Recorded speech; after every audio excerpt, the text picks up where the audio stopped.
I'm Nikki Blumenfeld, probably best known as Nikki B, because for the past 26 years I've produced and presented a specialist music show, the World Show, on Kaya 959 in Johannesburg. But my involvement in the music industry started in 1990 when I began DJing. I was probably the first female DJ in South Africa, and I'm proud to say that I still perform both locally and globally. If I look at the music industry in my experience of over 3 decades, it has been and still remains male-dominated. I mean, if we look at statistics over the past decade, they've remained constant with an 80 to 20% ratio of men to women in the sector. And it's not just there that the discrepancies lie. It's also in equity, the financial remuneration for women, the opportunities available for women, and in how women are treated in the workplace and their safety. These are some of the issues that we will be discussing at the Women in Music panel session tomorrow at Constitution Hill. And I must say a very big thanks to SAMRO for starting this initiative last year and continuing it this year. And I believe this is an area that we must keep addressing until there is more equality. Thanks. Thank you, Nikki B. And thank you for being here as well as on the screen. Welcome, everyone, to this cold, chilly Friday afternoon. Those that could make it in the audience and those that are making it online. We've got a fantastic panel led by Sis Gwen Ansell. And Gwen, you and I have done lots of research over the last decade. And the themes... Too much. No, not too much. One can never do too much research. But the theme of the underrepresentation of women has come up in our research recently, before, and many times. I'm one of those men, that have sat in the boardrooms where it's been a lot of men and very few women. I'm one of those men that have been part of an organization that's been run by men in many instances. I'm also a father whose daughter has been described as a triple threat, singing, acting, and dancing. And being in the sector, I worry about what that triple threat really means. And I think some of those issues will come to light today. I want to say thank you to SAMRO and welcome to the CEO of SAMRO, Ms. Annabelle Lebete. Thank you for joining us today.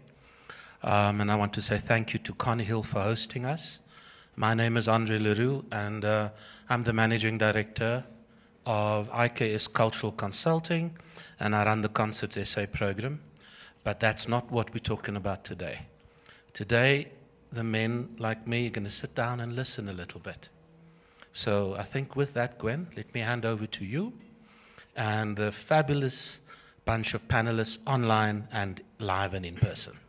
Thank you. Thanks so much, Andre. I should apologize to everybody for the late start. We did have some messages from our 2 missing panelists saying they were on their way and would be here instantly, and they still aren't, but this is Joburg Friday afternoon. So if and as they arrive, we will actually introduce them, but that's why we delayed a little. Welcome to everybody. Welcome in particular to Annabelle Lebete from SAMRO, because SAMRO's support for this issue last year and through to this year and going forward has been absolutely invaluable. So thank you so much, and you are particularly welcome. And welcome to all our panelists and our audience members, both here and online. I know we have a number of people who decided it was too cold to come out this afternoon. I don't blame them, frankly. When I looked at the comments on the registration forms, it struck me how strong people's desire was to get information about what's happening in gender terms in this industry, and about the things we are doing and the things we can all do together to help women in music to flourish. But the bad news is today isn't yet about providing neat answers. Today is an event first and certainly to mark Women's Month, and I'm really happy we were able to time it like this, and to launch the second phase of SAMRO's research into women in the music industry. Because every other piece of research, and Andre's quite right that we did, we discovered that even in terms of filling in survey forms, women were not quite as low as Nikki's 20%, but they were in the 25, 26% proportion. When I started looking at international research, women's participation was also sitting somewhere around about there. This meeting is part of the research. The conversations we have on this panel, the questions you raise from the audience will go into the archive on which we build the research. We're inviting all of you to walk the journey with us, to be a part of survey activities when we send surveys out, to be part of focus groups when we send invitations out over the next several months. And we hope that at some point, not too far into the future, we'll also be able to invite all of you and others back to share the results of that research process. We all know we live in a patriarchal world. Women everywhere, in every occupation, face a lot of the same obstacles and things that are far more horrendous than just obstacles. But in music work, we also know that things are intensified. Working arrangements in music are highly individualized, highly personalized, and work is highly precarious. So there aren't any big collective groups like trade unions that could put pressure on the exploiters. And music workers, women music workers, are that much more desperate for what might for them be the only gig they get in a month or more than a month. And both of those things open doors to various kinds of oppression and exploitation. From salary exploitation, you know, you're dancing in a mixed chorus with men and women, but you discover the women dancers are paid, surprisingly, somewhat less. And going on from that to the other horrible stories, which unfortunately are not stories. The carpet interviews, all that kind of thing. And the only way to battle that is to actually get data out of solid research with which we can fight these battles more convincingly. But we've got to add to that some other factors. The prevalence of GBV in South Africa, which I don't have to tell anybody here about. It's a gender issue more broadly than that, because everybody, whatever their chosen identity, if they don't conform to the patriarchal stereotypes, they suffer the same kinds of exclusions, microaggressions, and oppression. It's also a class issue, because the people we never talk about, the women who work to support music in a range of roles in venues, the bar staff, the restaurant staff, the cleaning staff, they work even later than the musicians. Their work conditions are even more precarious, and they're traveling home to wherever without even a safe bus home at 2 o'clock in the morning. So everything that women musicians experience, many of those workers experience even worse. So there's an intersectionality about this debate that we can't ignore.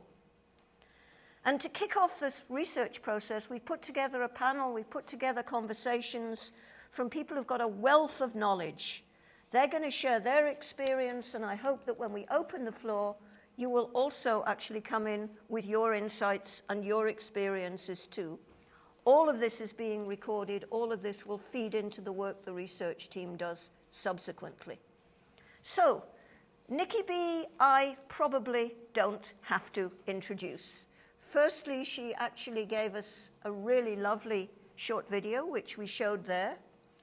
But also anybody who listens to Kaya FM and The World Show, and if you don't, you ought to, knows who Nikki B is. But she's more than that. As a DJ, she's a pioneer, as she herself indicated. She's a radio producer. She's a global music expert. Welcome, Austebza. Do come in. We did say that Joburg Friday afternoon traffic was holding people up. You are more than welcome. Come and sit next to me so that the latest person can take the end chair.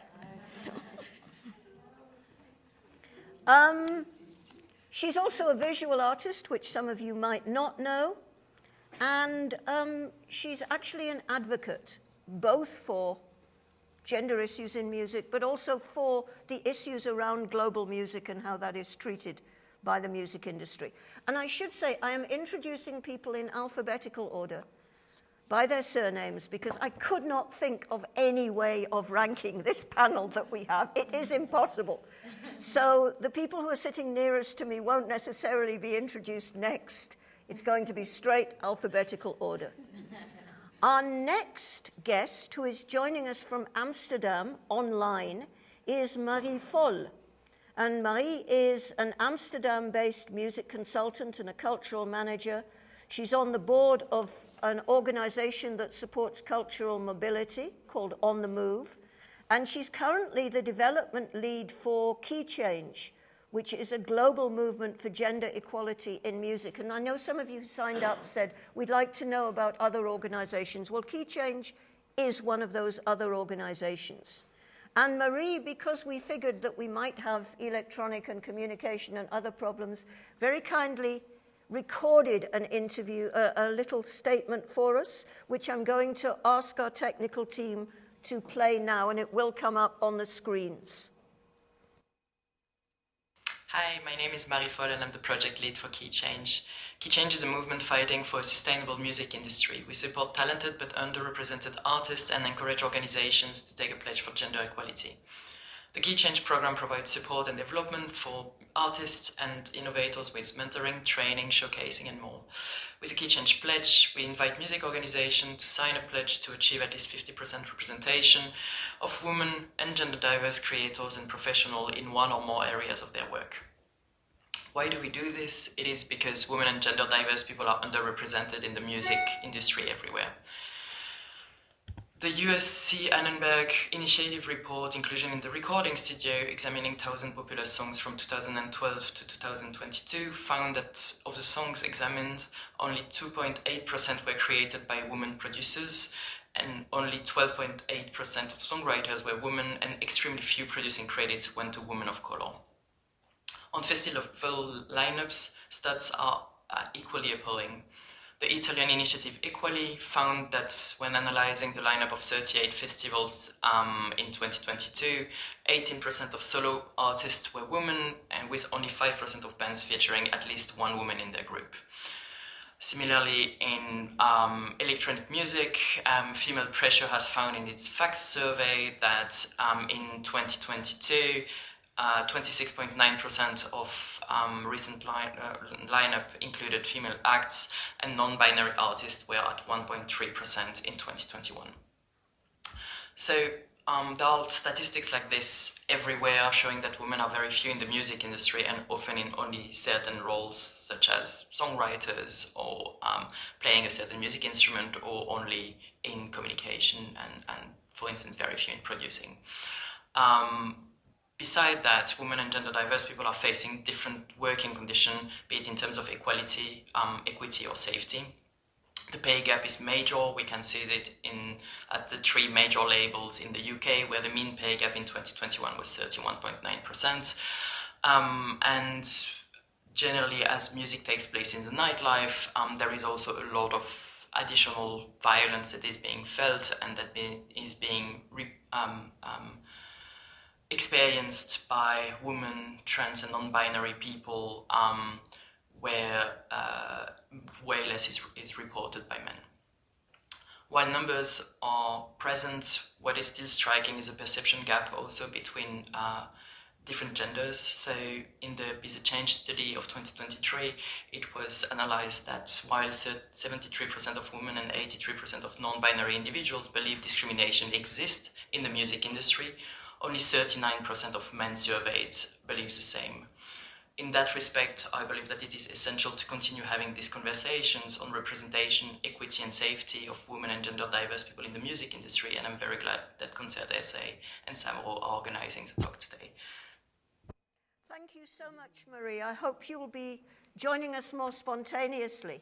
Has Titi Luzipo arrived yet?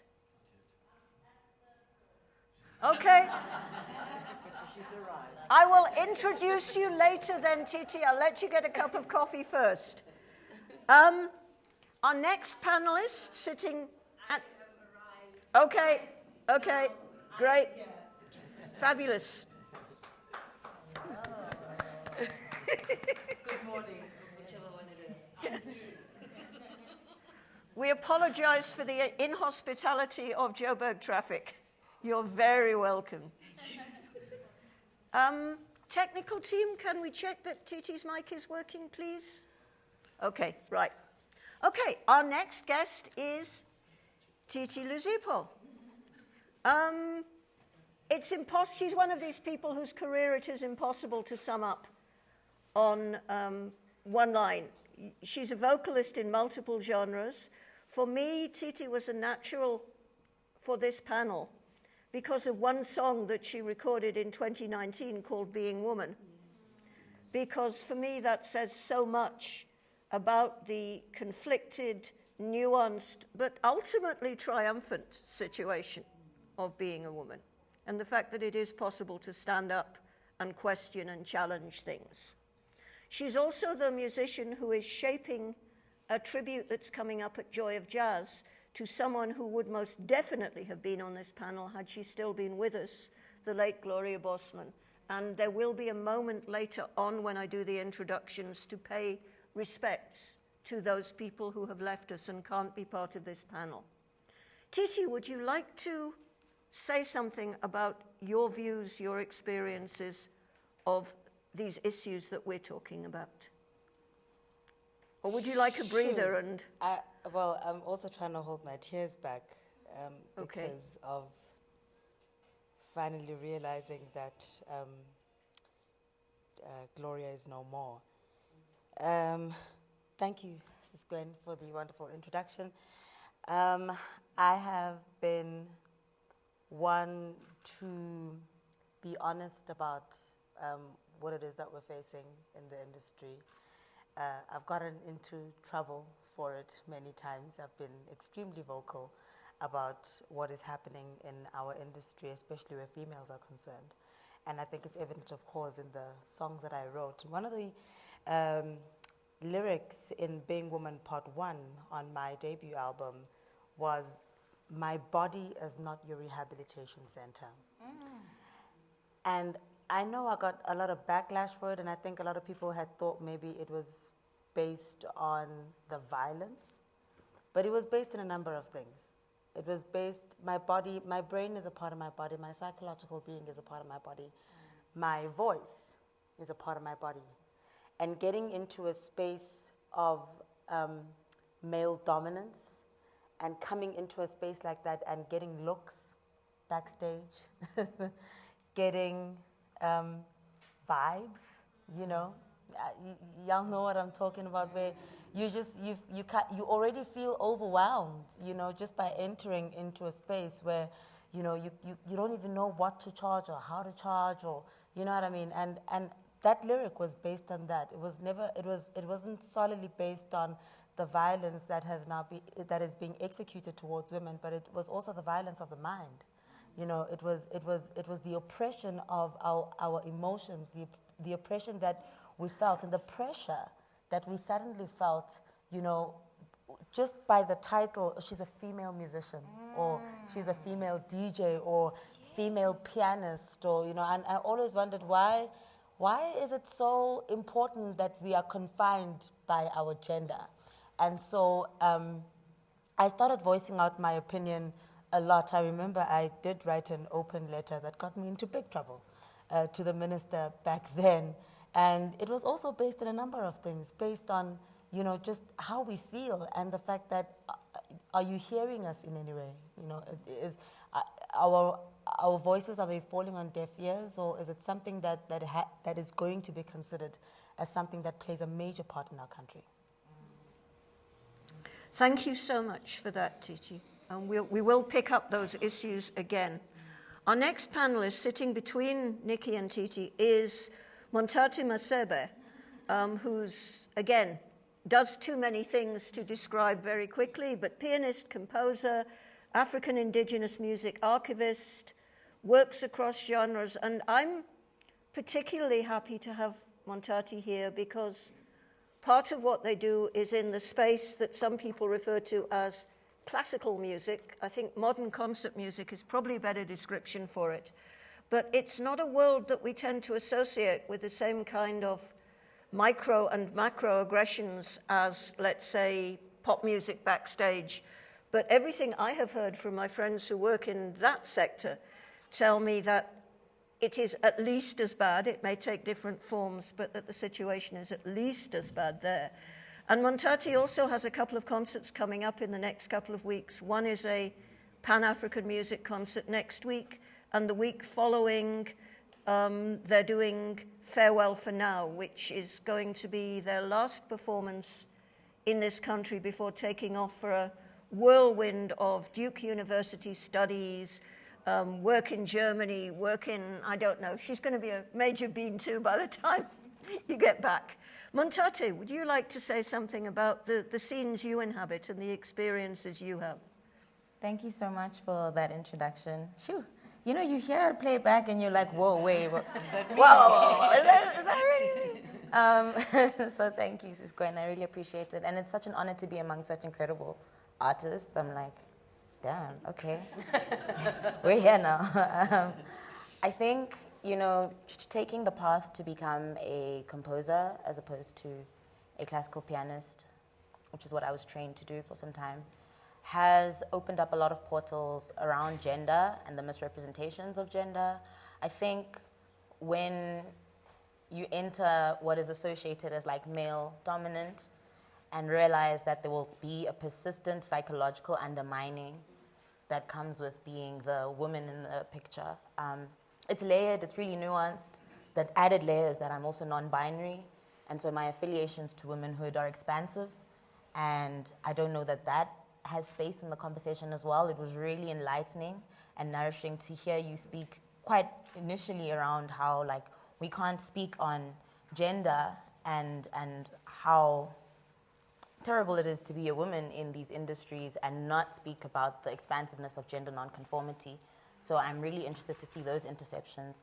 And just to bring it back to being a composer as well, I think if you look at the classical canon, classical music is not just from the West, guys. We were all, one, the classical period is an era in history, and at that time, all over the world, people were making music and saying something, but also there's an enmeshment between playing, creating, receiving music.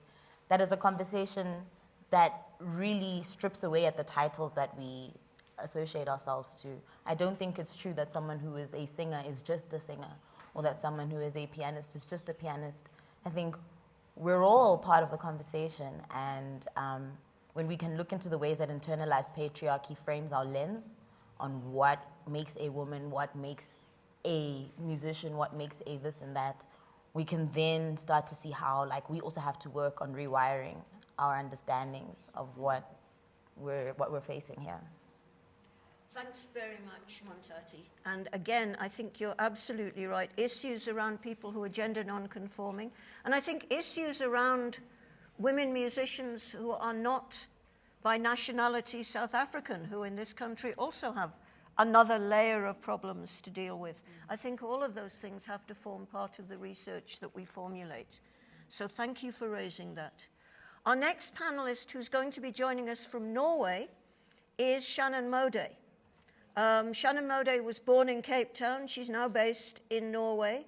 She's a saxophonist, a composer, an educator, a music director, and again, a lot more things, but you can read the bio. Her most recent recording project, which I'd thoroughly recommend people to check out, you can check it out online, which is called Bridge Over Me Too, uses some really smart, hot jazz arrangements to confront the divisions and the stereotypes that you find in jazz classrooms and on jazz stages. And it's part of the work here where she was involved in developing a formation known as Women in Jazz, and also internationally, part of Shannon's work to spotlight gender issues in jazz, but also through her education work to break down some of those barriers and stereotypes. She's working with young men as much as with young women, because I think that also is incredibly important. Shannon, would you like to share some insights with the panel and the audience? Welcome. Thank you, Gwen. And it's wonderful to be part of this panel. I have to say, all of you, thank you for the work you're doing. I left South Africa 12 years ago, no, 14 years ago. I was born into a musical family and pretty much played my way into the scene. But from the earliest ages, I saw the differences in how I was treated and how my brother was treated. And especially in the jazz milieu, which is very, very male dominated. The stories I had to, the things I had to endure were very traumatic. And what happened for me was that my modus operandi was, I'm going to be better, I'm going to be stronger, I'm going to push myself beyond the guys, I'm going to be better, you know. And then some years later, I was performing, I was teaching at the university, but I actually pulled out of the university because of the sexual issues that I faced being a student, and the general milieu on how women were treated, especially as an instrumentalist. I'm a saxophone player primarily, and of course everything that goes with that comes. And I was pretty much the only one doing what I was doing. So I just did it the way I thought made sense. And then I met some Scandinavian musicians and got to play with other women who were bold and strong and amazing creators. And I got to be here. And I got to understand that it didn't necessarily always have to be this fight. And what I had to recognize in this was how the effect of the patriarchy, what it had on me, having to have fought my whole life to just be heard and to be respected and seen, and just like my male colleagues were. So I've been living in Norway for some years, and here the culture is very different. There are still issues, of course, but it's just a different world in terms of how women are treated, and gender diverse persons. I have always been about work with the individual, and that I have been able to manifest a lot more in Norway, certainly. And I work a lot with youth projects, and I work a lot with people across all genres. But the thing about I'm speaking about this is that what is important is that recognize that there was no blueprint for me. There was no blueprint as an instrumentalist growing up in South Africa, female instrumentalist. I didn't see myself in the history of jazz either. I didn't see myself in any of these supposed male role models. I didn't hear my expression. Who was I in all of this? So coming to Norway, I managed to work into this and really explore, who am I? What am I doing? Am I just following the ideals or the narrative that has been created by the blueprints that has been created by the male role models? So what I've had to recognize is the effects that these things had on me as a woman, and also I'm a single mother. What did all of this fight that I had to do to me? And then some years I've been bringing, because of course the culture here is quite different, and I've been bringing youth projects to South Africa and making these collaborations, because I want people to see things from different perspectives. I believe you change the environment by doing things differently. And that's why I work a lot with young men as well, because we have to change the whole environment. And through one of these trips, I found out that the stuff that was still going down, the whole jazz scene was so polluted, so toxic, so overbearing, and so many issues. And I created a support group for many of these ones that I knew of and that dropped out. And they hadn't got the courage like I did to just keep going. And these stories that I collected, I was so traumatized by some of the things that came out. I created the Bridge Over Me to raise these issues, to raise the issues of the gatekeepers. We can be as good as we want, but if we're not given an open door, we will be further. The nepotism that exists, the sexual transgressions that exist, all of these things. And I put it into a creative work because that's the only way I could not let it eat me up. So that's a little bit of my story. I work very much around how do we change the industry from within. how do you shape the environment that these things are able to move, that we don't have to deal with this stuff anymore. It's a constant work, and I'm very, very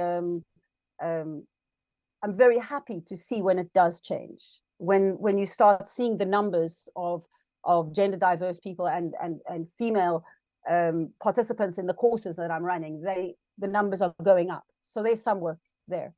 But that is basically my story and what I'm working on constantly. Thank you.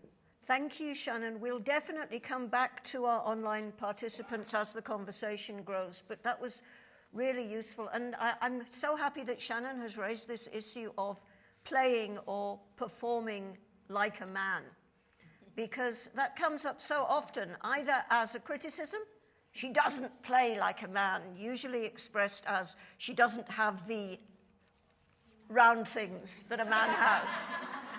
Or alternatively, if they think you're a good player, wow, she plays just like a man. And even I've had it as a journalist. People have said, oh, I thought you were a man, you write like a man. No, I write like me, sorry. And someone we did invite to be on this panel who had another commitment once put it to me so beautifully, who said, if you only present in my music education male role models to me, you are asking me to inhabit when I perform a body that is not my body. And that's a beautiful way to put it. And I think it's something to bear in mind, this whole notion of gendered playing, playing like a man, playing like a woman, whatever. Our next guest comes from a different area of music endeavor. Sarah Jane Nicholson, who's also going to be joining us from online, is an international artist manager, a music organizer, and a music business development expert. But she's here for another reason apart from those substantial achievements. She's one of the founder members of the South African chapter of Women in Music, which is a global organization that works to advance equality, visibility, and opportunities in the industry. So Sarah Jane, would you like to share 5 minutes or so of your perspectives on these issues? Perfect. Thank you so much for having me. And yeah, it's wonderful to be amongst friends, allies, and inspiring women. As said, I come from a music management background. From a very young age, I developed this band called Lochinville, and being a female with limited accesses to resources with regards to the music industry, sort of went along with the guide that is management, whereby you're learning by doing and making mistakes. And so as I went on working from not only with Lochinville but then with other artists, Moonchild Sanelli, for example, who is fiercely vocal about her position within the industry and standing up for females and her sexuality and so on. I've been inspired along the way, not only through my own journey, but through the fierce females that I've been working alongside, to, I guess, fill a gap with regards to access and resource to knowledge.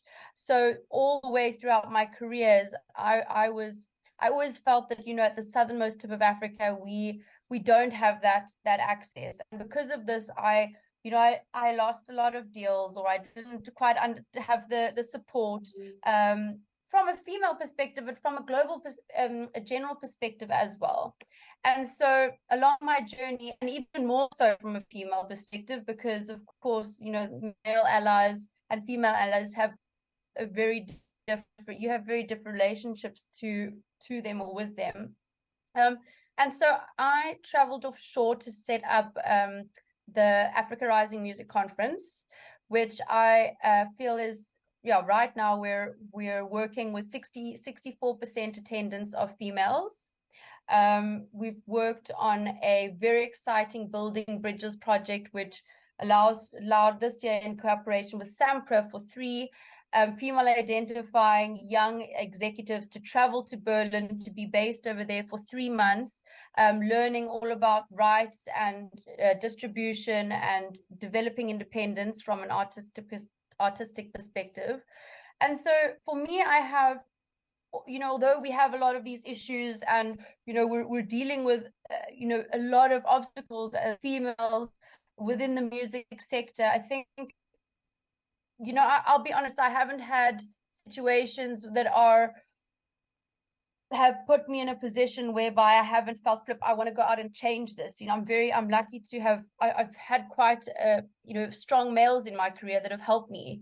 And if it wasn't for a lot of those males, I wouldn't be able to bring back the knowledge and the opportunity to these young females within the music sector in South Africa. And so for me, I'm also part of the Key Change initiative, which has helped me in a massive way with regards to mentorship. So I'm sort of I'm passing on the baton, but at the same time, I'm also the receiver of that baton, and you know, also trying to understand what are the international norms with regards to how we are, what language are we using, how are we creating structures that are supportive that we can bring back to the ecosystem of Southern Africa. And I think, you know, I'm based in Berlin now, and something that was really strange for me is the concept of the language that is used and accepted in Europe versus the language that we use in Africa or Southern Africa. So I went to this event, I think it was about a year ago, and POC was coming up a lot, POC, and it was something that I haven't actually heard, that acronym, as much as I hear it in Europe. And you know, my allies back home in South Africa, I said to one of my Women in Music founding members, and I said, you know, the term POC, we don't use that, for example, as much. And she said, POC, I'm Black and I'm proud, and I don't want to be generalized. And so that's just, you know, it's one, and I know we're going a little bit, not from gender, but onto another topic here, but there are a lot of norms outside of Africa that are used, and terminologies that are used that are potentially not used or could be offensive within our ecosystem. And that's something that I'm learning now that I'm outside. And it's a completely different world. And I think within our South African ecosystem, we're hungry for that knowledge, and we're almost starved for it. We don't have the systems in place or the infrastructures in place whereby we have supporting organizations, it was mentioned earlier, that are assisting us with mobility, with you know, helplines with regards to mental health.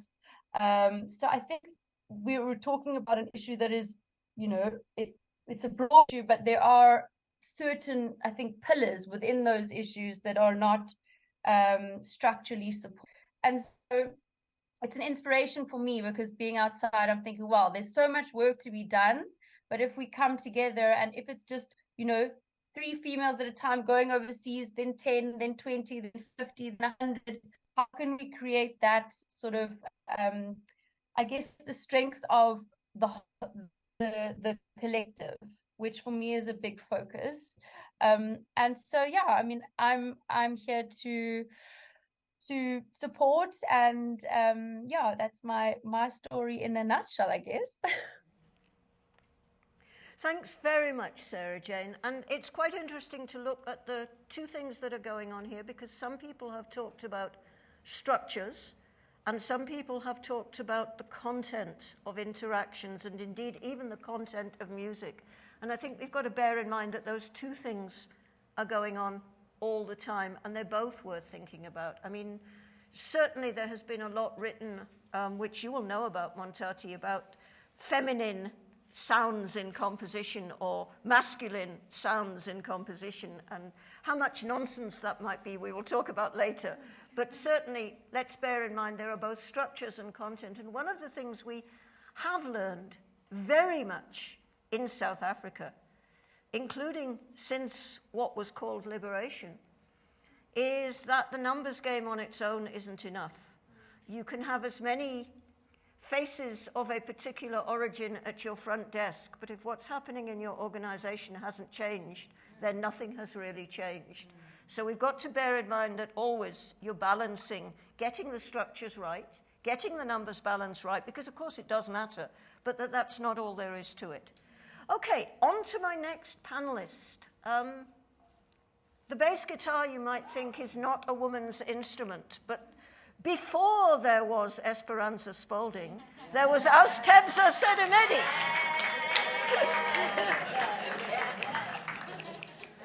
And Austebza is a bassist, a vocalist, a composer, a music director. She's worked across all kinds of stages, from what she describes as her apprenticeship with HHP, right through to the Liberation Project, to Wouter Kellerman, and she's also the person masterminding the women's concert at the Cradle of Humankind on Sunday.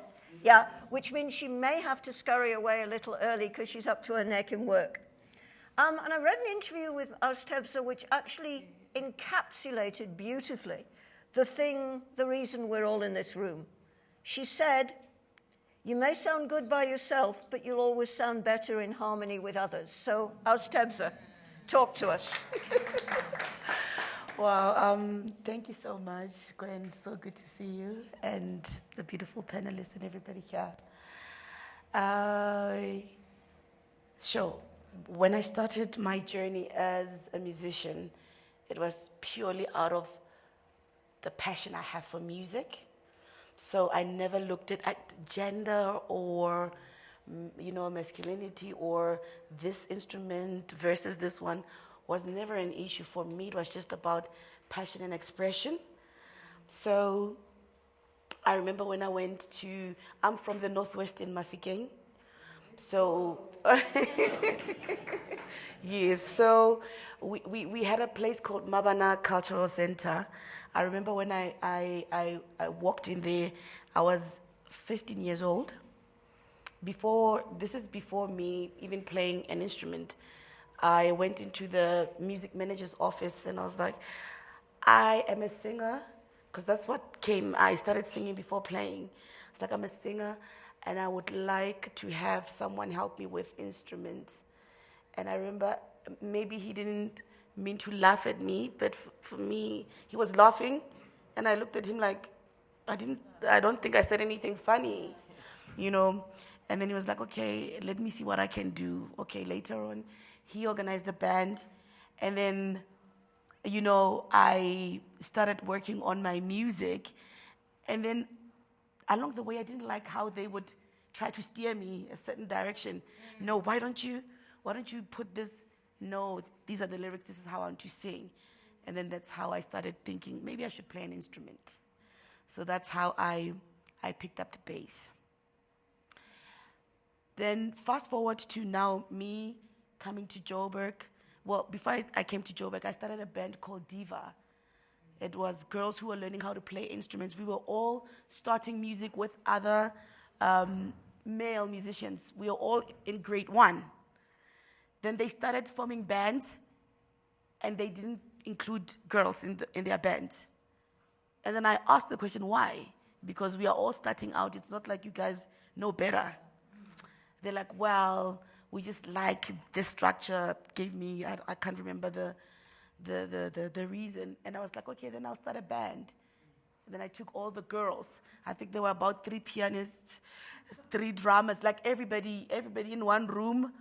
And we just started playing music. That's how my journey started.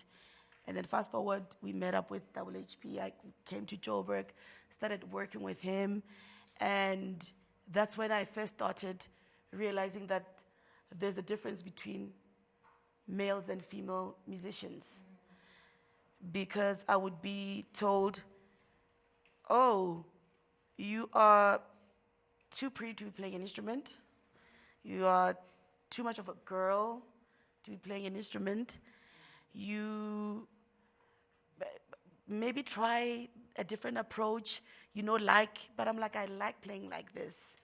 I had to fight for that, which in most cases left me crying in the bathrooms all by myself. During rehearsals, I would excuse myself.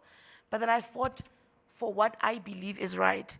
My right of expression is not based on how anyone, thinks I should express myself. It's who I am. It's either you take it or not. It's okay. You don't have to like it, but I believe there are people that will appreciate, what I do and how I do it. And then I realized that I needed to be part of bands and groups that have more women, and then I started looking up girls that play instruments, you know, and it was not an easy journey, but I must say that women are fighting. We are fighting to be heard.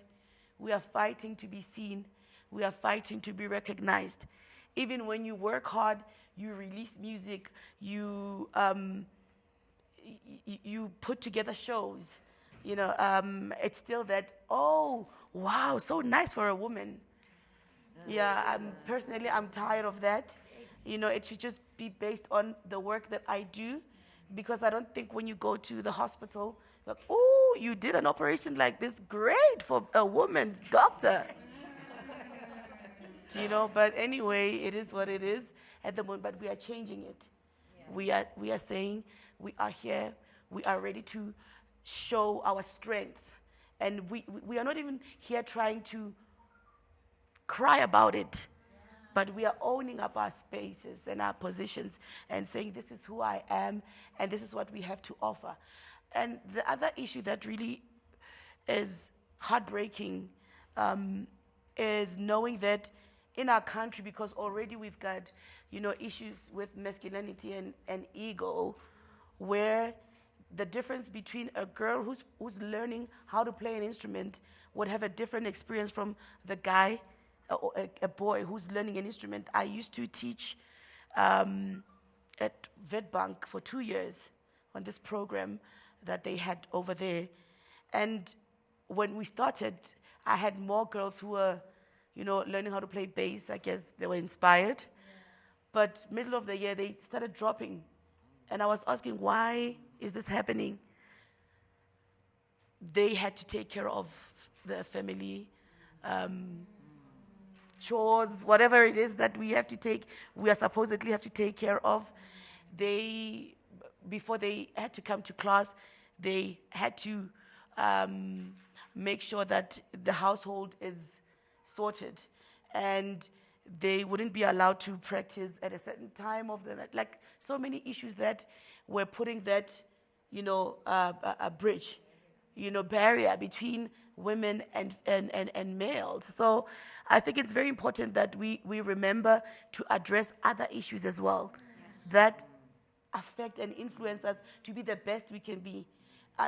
For example, when I'm curating for Nyrox, and also I'm directing the music for Basadi Music Awards. So every 10 minutes I had to remember I had to cook. And I was with my producer, who's a guy, and he's constantly there. I'm the one who was shifting to do other things. And then I was like, this is where the challenge is. This is what we need to address and really try and get right. Because at the end of the day, I'm the boss, but I've got more other responsibilities that you guys are not part of, but somehow you expected me to be on the same level as you. So it's take me as I come, however way I come. I should not be compared to male encounters. That's me. Yeah. Thank you so much, Austerzo, for reminding us about the multiple layers of burden which women in any occupation have to carry. And I know the last time I interviewed Shannon, which was far too long ago, and she spoke about the issues of being a woman and touring, whereas the father of her child tours. But when Shannon has to tour, arrangements have to be made, and that's just one more little boundary. Even if you can solve it, the fact is it's there for some people, it's not there for other people.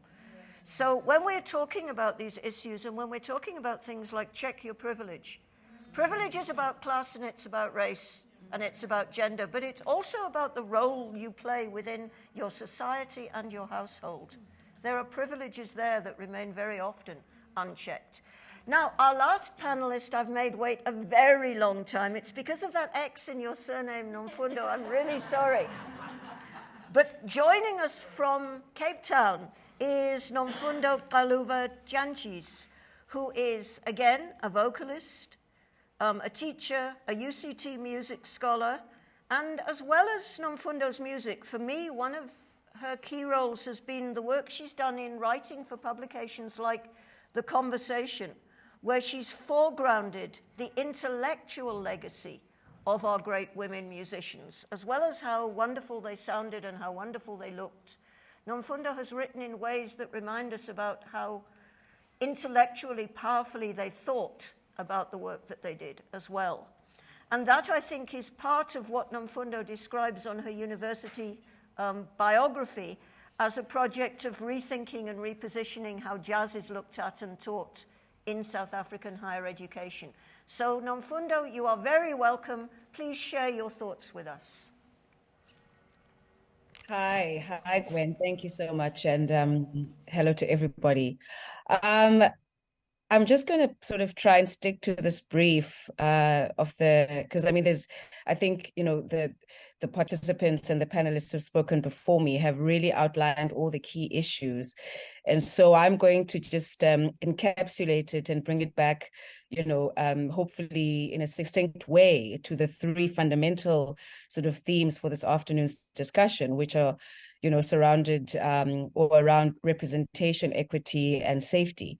So my thoughts, and actually I did film a video. I just want to put it out there that I'm not I'm compliant, but it kind of was loading on my Google Drive, and it's still loading, and it started loading yesterday at 4 p.m. And that video was far more interesting and sort of entertaining than what I'll provide today. But, you know, we'll just kind of work with what we have. I'm learning as I get older that I maybe speak for myself, that I've often sort of mistaken visibility for representation. And I don't know if there's anybody else who might feel this way. And that what I'm really sort of preoccupied with now is this, you know, unpacking what representation means outside of visibility. Because I think, you know, the question was, how are women seen? Where and how are women seen? And I feel that women are seen. We are there. The naked eye sees us in spaces. But does that visibility translate to actual representation? Because what does it mean to represent women? I've sat in spaces where there are women, but their contributions to the discussion are still very much predicated on a patriarchal sort of prism of thinking, which then kind of sets the entire operation backwards. So we need to start thinking about representation in more sort of nuanced terms, that just because the room is full of women or the boardroom has a lot of women, that does not necessarily always translate to a positive sort of version of representation of women, right? So that's my piece on representation. And then moving on to sort of the equity thing of it. You know, we understand equity to be, you know, the concept, you know, based on this idea that the environments in which we work are such that everybody in that space has an equal opportunity to succeed. Right. So irrespective of background, religion, culture, gender, sexual orientation, and the likes, that it is set up and recognizes that other people walk into the space with, you know, advantages, privileges, you know, by virtue of their backgrounds and that, you know, socioeconomic situations. But the environment, once we are in the environment itself, it's set up that no matter who you are or where you come from, everybody has an equal opportunity to succeed. Now, that's very difficult in the music industry when you're talking about pay parity, because, you know, the pricing model in the industry is predominantly sort of individualized, right? So I charge a particular amount of money, Shannon charges differently, our Stebza charges differently, and that is something that each artist determines for themselves. So it's not regulated. So when we talk about parity, we've got to think about, well, is this industry set up to recognize and, you know, to pay us fairly and equally? Because as artists, are we fair and equal in ranking? You know, so if you're going to book big stars, you know, they're going to charge 200,000 Rand for 30-minute set, and I'm going to come in and you'll say, well, I'm only prepared to pay you 30K, you know, so that's the one thing. So, but in a more sort of standardized environment. So I work, you know, at the university. So, you know, I as a woman senior lecturer in jazz earn the same amount as my male colleague who's a senior lecturer in a different department, because that's standardized. But in the freelance space, that's not the case, right? So we've got to kind of start looking at this issue in the various dimensions, right? And then finally, on the issue of safety, well, I mean, that was like a 5-second one. It was like, well, we are not safe. What safety are you even talking about? You know, what safety? You know, we're not safe. And I think what's really, really bone chilling for me is, so, you know, kind of reading stories, and these are not fictional stories, but real life stories of women in the industry, you know, who are violated by men in the industry whom they are intimate relationships with. That for me is completely mind-boggling. So, you know, whereas initially we were, you know, socialized as little girls not to talk to strangers and stuff like that, like be careful of the strange places that you visit, and be careful of the strange men on the street, you know, the guys who are howling at you on the corner of the street when you're walking past or you come out of the gig. But actually what we should be really afraid of are the people who are our husbands, our boyfriends, our partners. And that is like incredibly sort of frightening for me. So when you talk about safety, I kind of think, well, that's a zero. It's a complete and utter zero. So that's my contribution on the issues, and I'll throw it back to you, Gwen. Thanks so much, Nomfundo. And I actually like the fact that you returned to this notion of how a fragmented industry workforce, no representative industry organizations, no way of negotiating fair rates is actually a huge element. I liked the distinction you drew between representation and visibility. It's the front desk story, but it happens a lot in music. Oh, we have X female acts at our music festival. Yes, but they are all singers, and most of them aren't actually leading those shows. So, you know, it really is important. I have one more introduction to do before we actually let the panel return to some of these issues. Because you'll see that next to me, there's an empty chair. And I have to admit, we stole this idea from PEN South Africa, the writers' organization, who also have the concept of an empty chair. Because there are a lot of women who we wish were with us today, but who are not. And that empty chair is there for all the women who should be with us and aren't. It's for all the women who've been taken from us by illness or age. I can't possibly name them all, and in fact, I don't think any of us knows them all. When I asked people earlier who had read this book, A Common Hunger to Sing, which is the only book ever written on women in the South African music industry, large numbers of people I would have expected to know it didn't even know it. So we don't know who all the people are who have been taken from us, who were great musicians, whom we now don't remember. But as a small representation of those, just a few names, a tiny sample across the generations. Emily Motsialwa, Dorothy Masuku, Sophie Mlina, Dolly Ratebe, Satima B. Benjamin, Lynette Lowe, Martha Mdenge, Busi Mhlongo, Tandy Klaassen, Brenda Fassi, TK, Madosini, Sibongile Kumalo, Gloria Bosman. All of those. And that empty chair is also there for the thing that Austebza spoke to us about.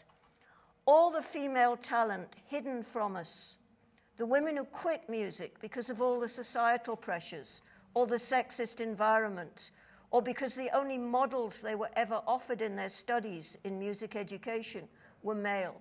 And I'd like us to take a short 30 seconds just to reflect on all that before we move on with the conversation.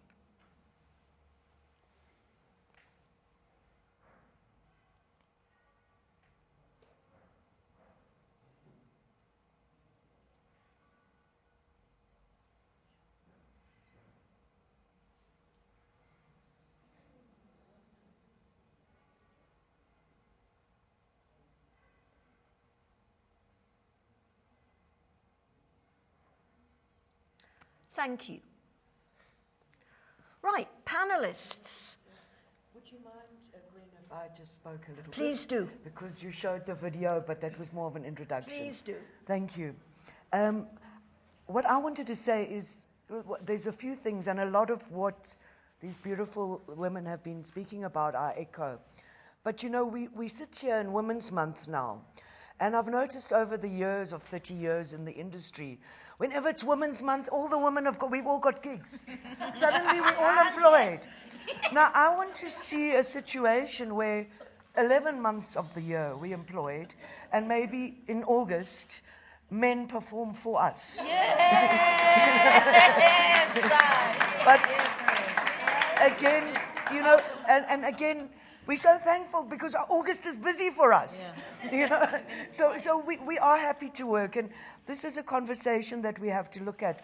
But I think one of the other things that always comes up for me is the way that women are silenced, both in my experience as a DJ and my experience in working in media and broadcasting and with music from that perspective, is that we do deal with the boys' clubs, the cabals that we talk about.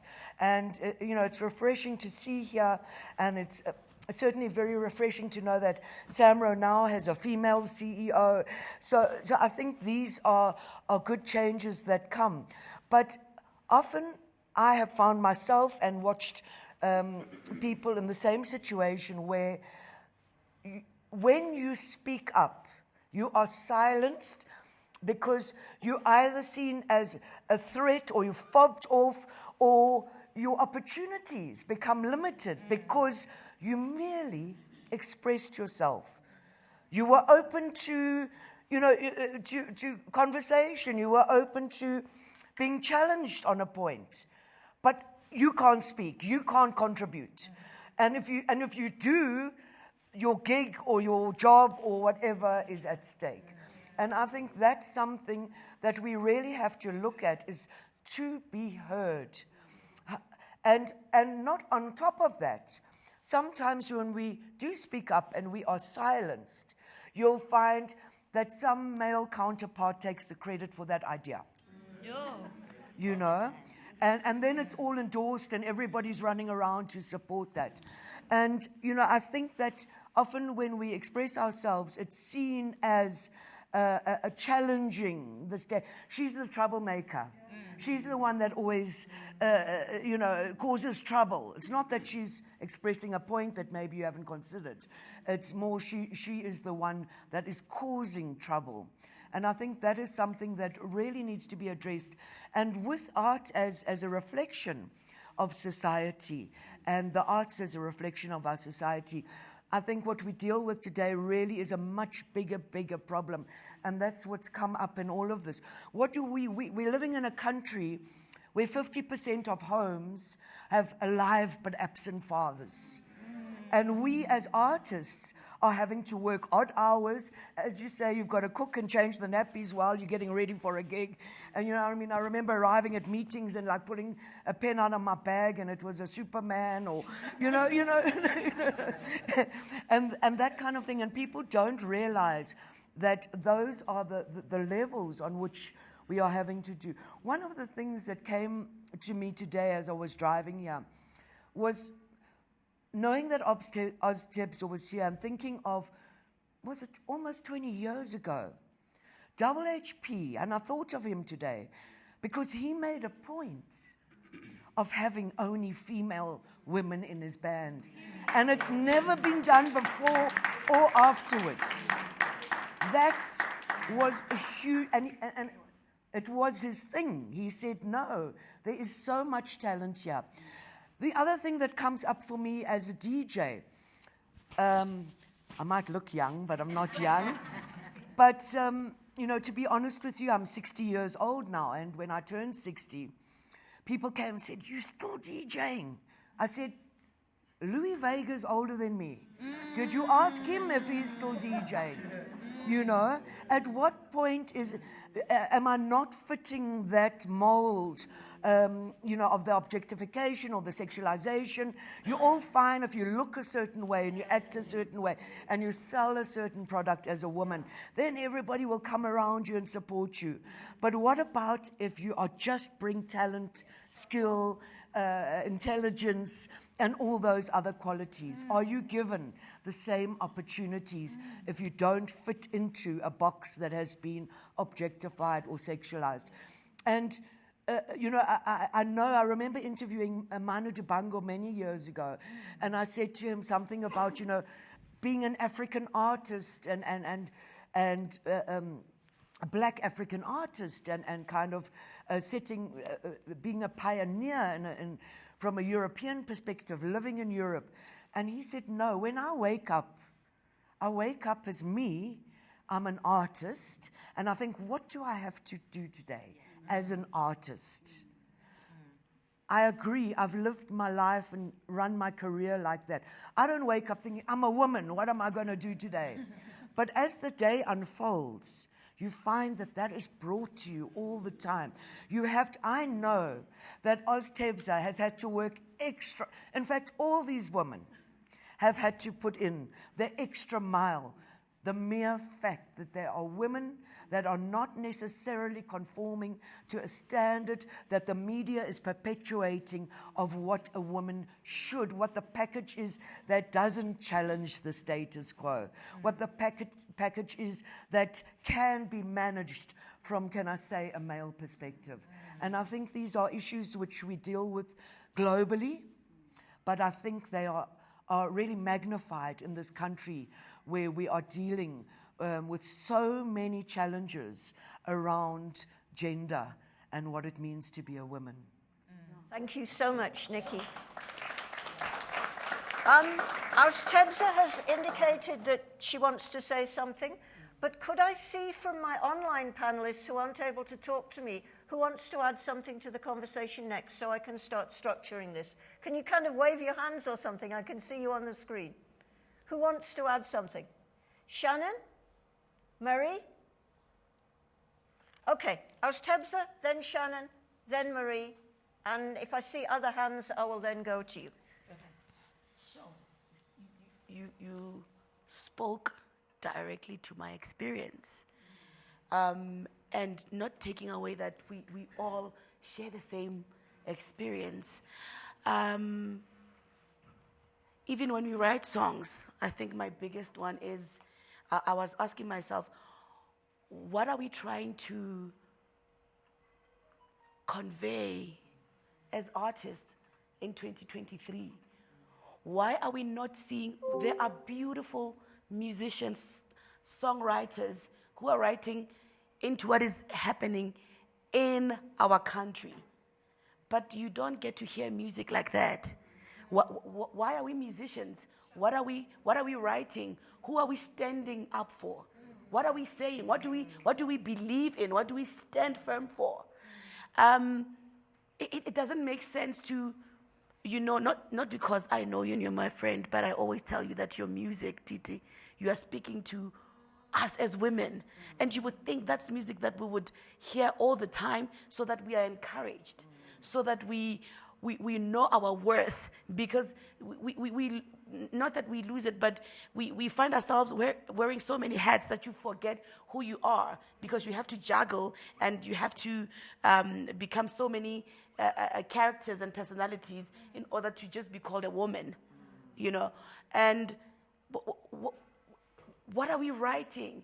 What about music that makes, for me, I call it music that makes sense, because we are so sexually objectified that as a woman, when you're writing, it has to come in a certain package. If you're going to sing, in my last album, there's a song that I wrote. It's called Lipirimile, meaning the sun has set. It talks about the dilapidated family structure we have in our country, where we have men leave their families saying, I am going to look for gold, I am going to come back so that we have something that we can survive on. But they never return. So as a woman, you are left to fend for yourself, to fend for the children, so you're the mother, you're the father, you're the sister, you're the brother, you are the cousin, you are the financial advisor, you are everything. And the song is about men and women we are weeping, we are crying, because we have been left with so many responsibilities and no one is addressing that. So I think it's important also as musicians to stand for something, write right? You know, the stories that matter. You know, we've got GBV, we've got, like I said, family. Family structure is very important because it's what navigates us to know how we are going to turn out as a society. So I think we also need to listen to that. What are we driving the media? Why are we only hearing certain females that talk nonsensical things, and that is what's being fed to us all the time? What is that? Is it because of business? Is it because we want to degrade women or say, you see, that's why, I don't know, like what's the story behind that? So maybe we could understand, maybe we should stop writing music because we are fighting to write about things that matter, but our music also doesn't get the same platforms as the ones where you're like, yes, there's freedom of everything, I'm not taking away from that, but we cannot just not care. Can we care? We need to care, because if we don't have a healthy society, what are we doing this for? Who are we doing it for? Yeah, that's. Thank you, Astrid. Okay, Shannon, Marie, and then anyone here, or Namfunda, who wants to next? Okay, Shannon, I know you have to leave us slightly earlier, so. So what I've been trying to do is really focus on what we can do for issues. It's quite clear many of us have overlapping stories. And one of my, as I say, I try and break the blueprints that have already been done.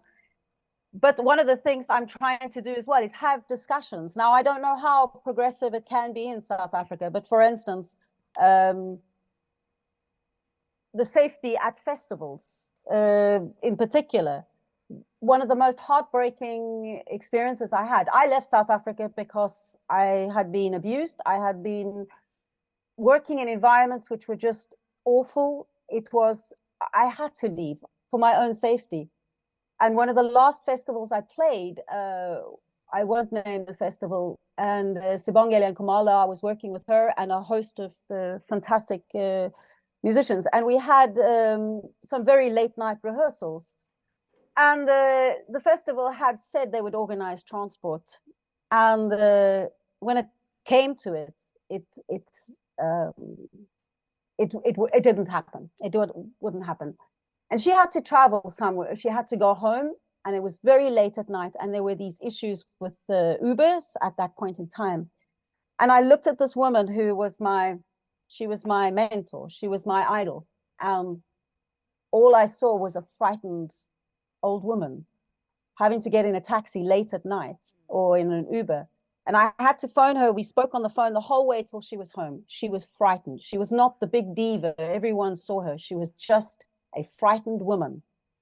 And those things, I think the festivals or places need to take more responsibility for the artists traveling late at night. As you say, when you know the people who are working around the whole entertainment industry, how are they getting home?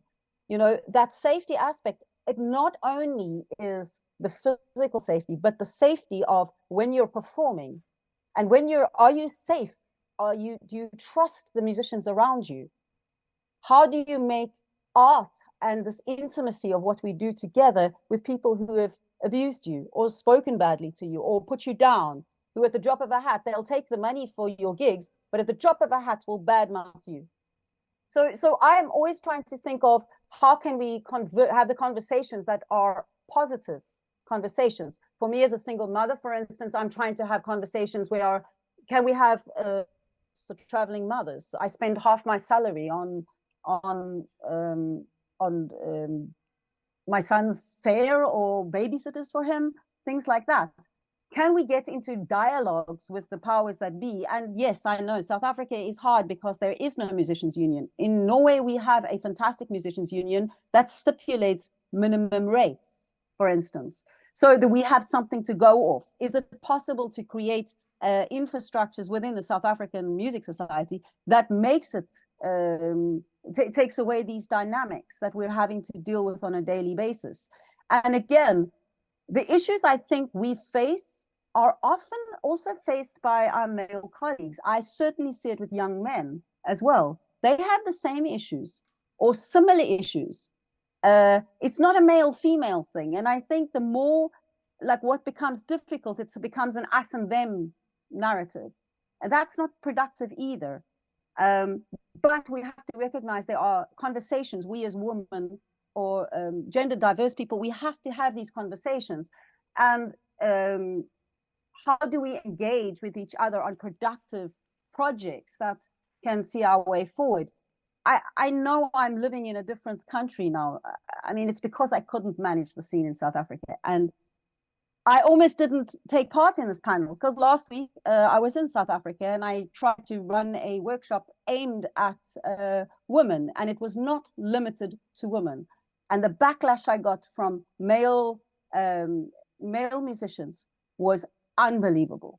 It was just awful. We had to change the venue because it was so toxic. And when it becomes this us and them thing, it's very hard to get past that narrative because somebody's going to be on the defensive. So how do we move forward in having dialogues that are productive? There are some amazing men doing amazing things. Concord Inkabende, for instance, I know he has a ladies' bass workshops he's been running. We need to engage with all of our male colleagues, female colleagues, everybody to try and shift this. And I think the dialogues we need to have at the highest powers, how are we going to be safe? It's a country with gender-based violence that is so awful. And how do we even start those conversations? So, I mean, that's the thing that would be wonderful to see if there's suggestions about how things can change. If any of you have perspectives on that, because I don't know how it can change. I left. That was my solution. I love South Africa with my heart and soul, but I had to leave for my own safety. Shannon, thank you. And thank you for pointing out, in fact, in your own contribution, that one of the places where there is scope for men and women to work together on these issues are the labour issues, because labour precarity is across the industry. Everybody is hammered by that. We all suffer. And I think one of the things we can think about is there are some platforms where we can begin to establish common ground without forgetting that some of the forms of aggression that women and gender non-conforming people experience are in fact specifically male. Sometimes it is us and them, but a lot of the time there are places where we can find common ground and work together and build out from that. Marie, can we hear from you now? Yes, thank you. It's going to be a bit of a tough transition as I'm not based in South Africa. I've never been to South Africa for that matter. And I'm very grateful to be on this panel, but it feels very foreign on what I can bring in at this point. But I wanted to react to a few points that I've heard and mostly say that those reflections that you have and those stories that you're sharing are unfortunately very common and resonate with a lot of things that I'm hearing for the last 4.5 years, 5 years that I'm working on Key Change. And there are both indeed like contents of interaction, as you were saying, when which are problematic, as well as structural and systemic approaches to change. What I've been focusing on in my work is mostly on the structural part to make sure that we start opening the door for conversations, that we start finding those places where men, women, and gender diverse people can come together, be it on fair remuneration. As you're saying, those are not specific to a gendered issue, even so intersectional approaches will apply to fair remuneration, and people affected by unfair remuneration are usually at the intersection of many different characteristics. So in that aspect, while it's not a gender-based issue, it is still something where gender and other characteristics will play a role. What I'm seeing on the systemic approach is also that it's all the conversation on gender expand very quickly on social justice.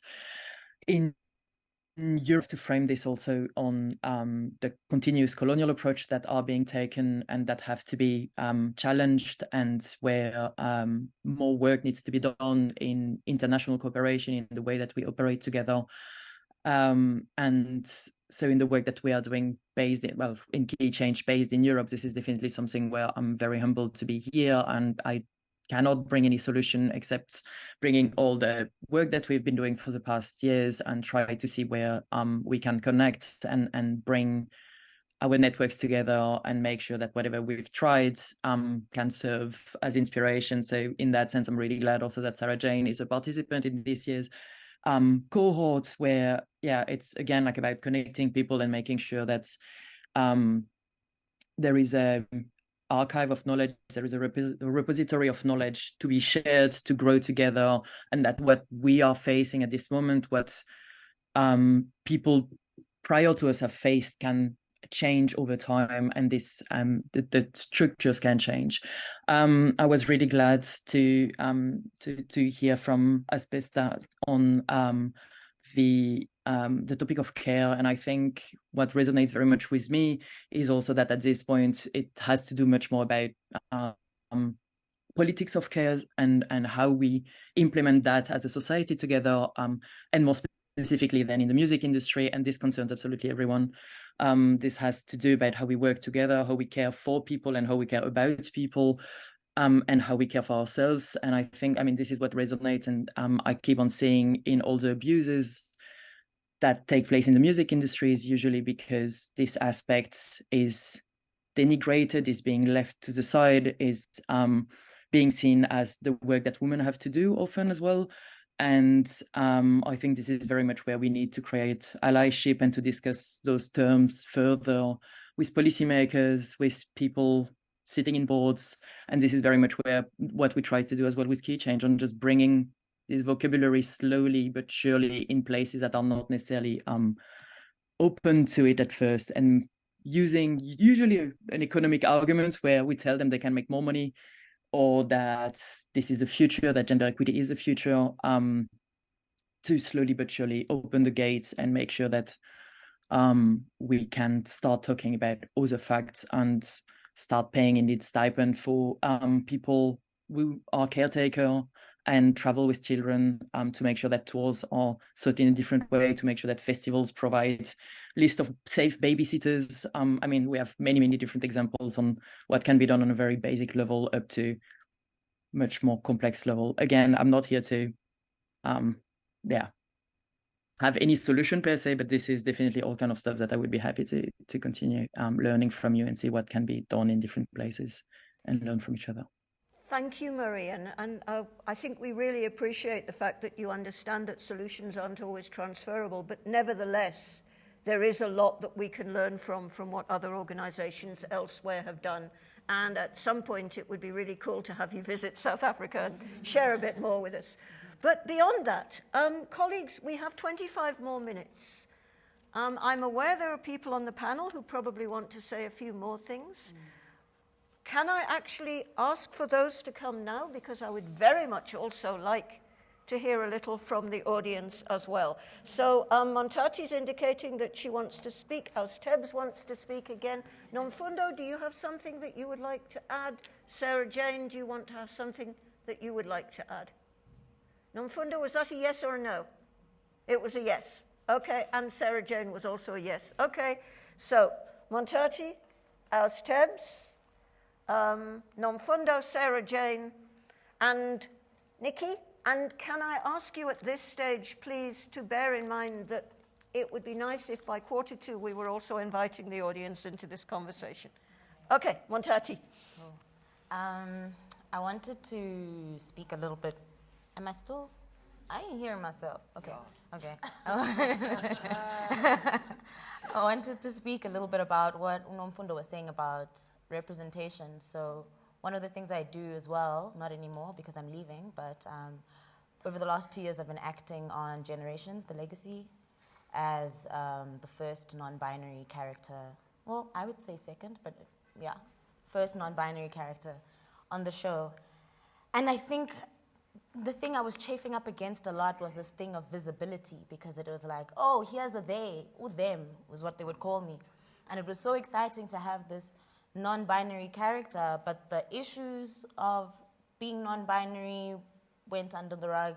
towards the end, the character was misgendered all the time, and it really just became a running narrative of like a cute lesbian couple, and it wasn't, they didn't take it where they could have taken it. And even though I found school kids who would come up to me crying, saying, hey, Joe, yes, my mom doesn't fight with me as much because I can point at someone and say, but here's this person on the show who's doing well.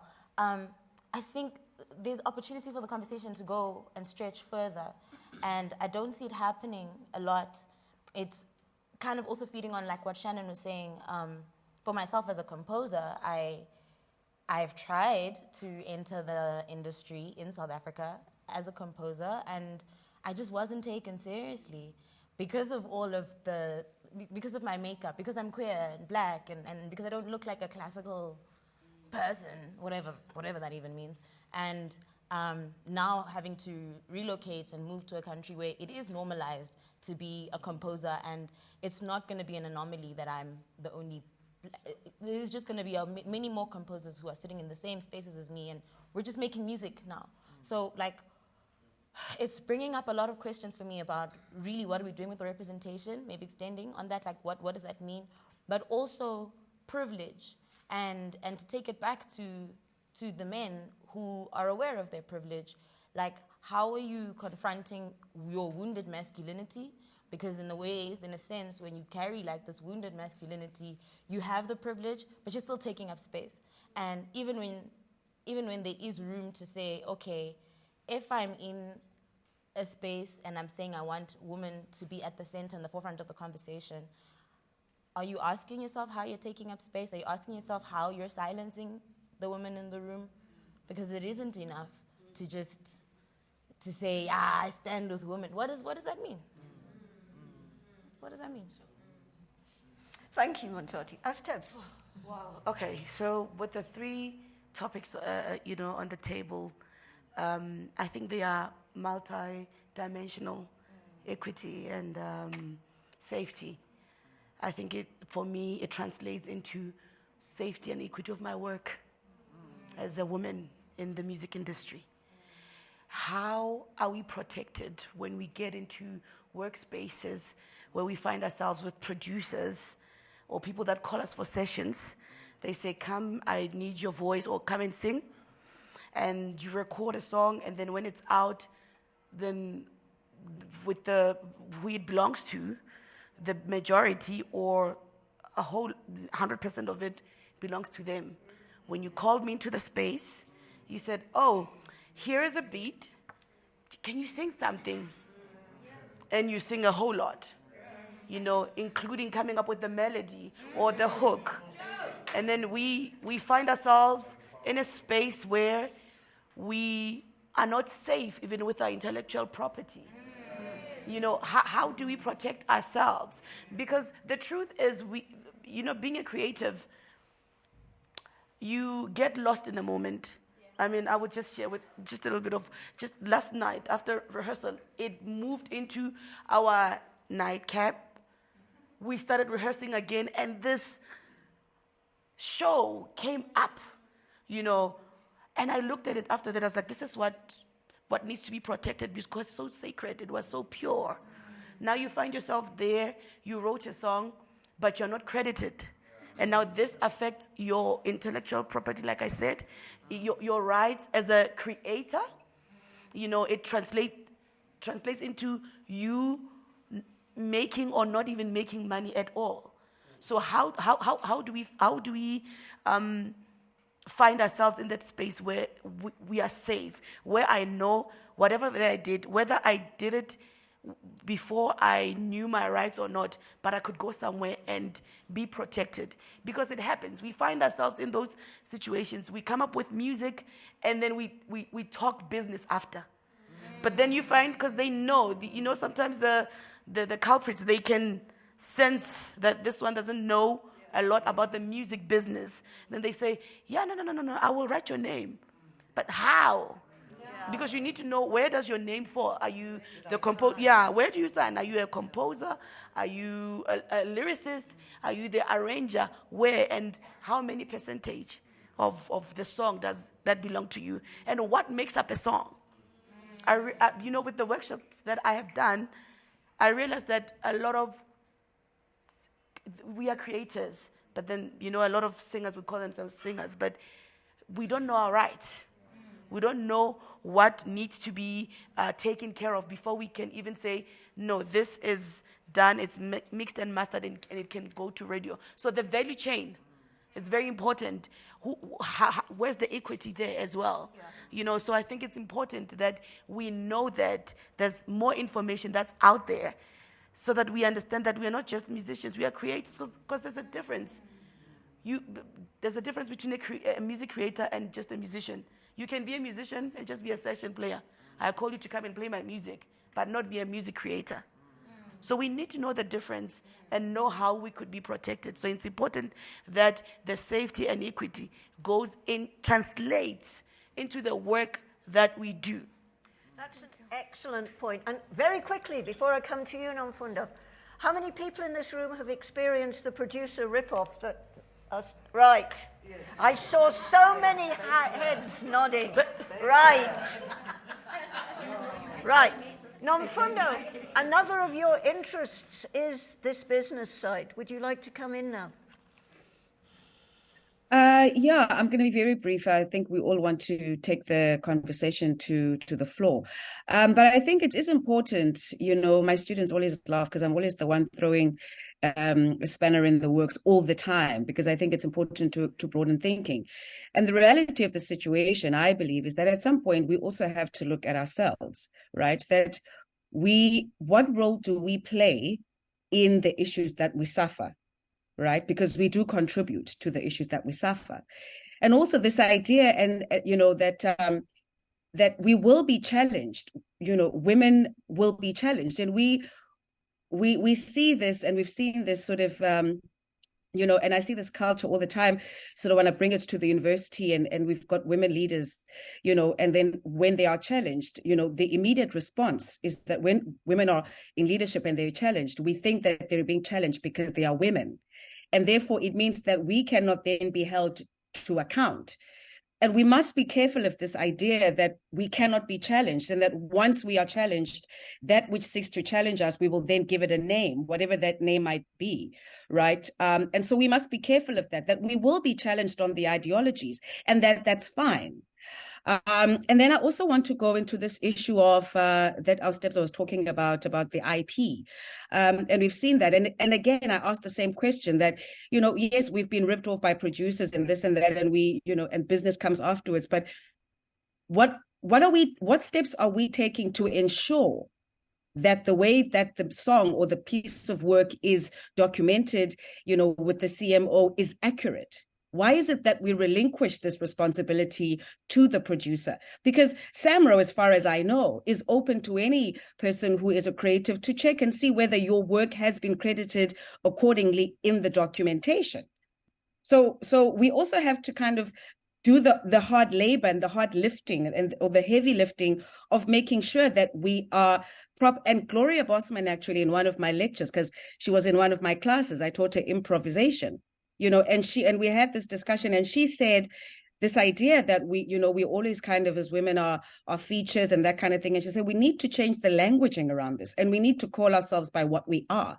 But if we are not going to take all the steps necessary to ensure that that's how we are captured, then the onus and the problem is us ourselves, and not so much the other people. So I mean, we could discuss it ad nauseum, but I do think that we want to hear from the people on the ground. So I'll leave it there, Gwen. Thank you, Nomfundo. Long term, smash the patriarchy. Short term, read the fine print.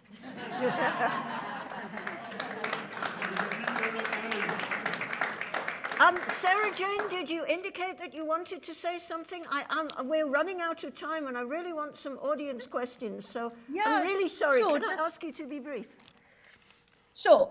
Shannon, I just wanted to quickly tap on what you're saying, the concept of remaining open and being aware, and although being far from home and, as myself, as, a person of privilege, I always find that, I love the concept of mentorship. I went through it with Key Change, and that's something that can really create a real difference, and not only for the mentor but the mentee. And I think that's something that we really need more of, female mentors and even male mentors, whereby we can create change per person in order, if we were a bigger collective, and that was what I was trying to say earlier, is looking at a change bit by bit in order for us to grow into a leading nation of females that are powerhouses, protected, and so on, because we are the power of our collective, right?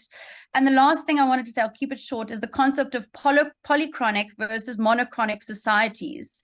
And this is something that I really encourage everyone to look into. As a South African, as South Africa, or a lot of Africa, Portuguese cultures as well, we're polychronic, and we depend on our community as opposed to depend on sorry, this is my ADHD study here. A country that is built on human rights. It's built on years of organizational structures coming together to protect and create safety. And so as an African country, we are polychronic, and there's a lot of causal factors that are contributing towards, of course, the lack of safety that are far beyond our reach. So I really appreciate this collective communication between all of you, and I'm really hoping that together we can make a real change. Thank you, Sarah Jane. Nikki, very quickly. Titi, very quickly, and we will have time for 4 questions, and I'm going to abuse the hospitality of Con Hill by stretching this for 5 or 10 minutes or so after 4 o'clock. So Nikki first, then Titi, and then please have your questions ready. I just want to respond by saying that I think that actually, as a woman, and I think I'd say this for a lot of people, we welcome the challenge. We don't mind being disagreed with, but please let us stop the silencing of women. Let us not be seen as a threat because we expressed ourselves, because we shared a viewpoint. And I think that is, one of the things. But certainly, I think, moving forward, these the policies have to be created, and this is true for both male and female in our music industry. This is seriously where we are lacking.